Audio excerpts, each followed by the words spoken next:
Video ને scroll નહીં કરતા આ ડિઝાઇન એવી છે ને જે લોકો જો ખાલી વ્હાઈટ બંધેજ ના પહેરવાના શોખીન છે ને એમના માટે આ ખાસ સ્પેશિયલ બાંધણી રહેવાની છે।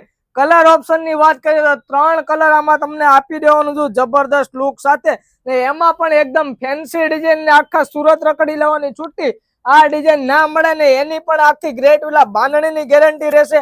આ ટાઈપની ફ્લાવર વાળી આખી તમને ડિઝાઇન મળી જશે। એક આ પર્પલ બીચ કલર તમને મળી જશે, એક આ પિંક કલર ઉપર બેબી પિંક ઉપર તમને પીસ મળી જવાનું છે। ગાજરી પિંક પણ આને તમે કહી શકો એવી જબરદસ્ત લુકમાં આવે ને એવી પ્યોર વ્હાઈટ દાણાનું આખું સાડીમાં કામ કરેલું છે ને જબરદસ્ત એકદમ ફિનિશિંગ વાળું કામ તમને મળી જશે। ને રેટની વાત કરીએ તો એકદમ માર્કેટ પ્રાઇસ કરતા એકદમ રીઝનેબલ રેટમાં તમને મળી જવાનું છે। છેલ્લો કલર આ ડાર્ક મરૂન કલર તમને મળી જવાનું છે, ચોકલેટી કલર તમને મળી જવાનું છે ડાર્ક મરૂન। એમાં પણ જો તમે બંધેજનું કામ જોશો ને તો એકદમ ફિનિશિંગ વાળું બંધેજ ને પ્યોર વ્હાઈટ દાણાનું કામ આવવાનું છે। જે લોકો વ્હાઈટ દાણાના પહેરવાના શોખીન છે એમના માટે આ ખાસ વિડીયો રહેવાનો છે ને જેને પણ વ્હાઈટ દાણો પહેરવો છે એવી બેનપણી ને એવા રિલેટિવ્સ ને તમે આ વિડીયો શેર કરી દેજો। નવું કલેક્શન જોવા માટે ગ્રેટ વિલા પેજ ને ફોલો કરવાનું ભૂલશો નહીં। થેન્ક યુ સો મચ, તમારો ખૂબ ખૂબ આભાર।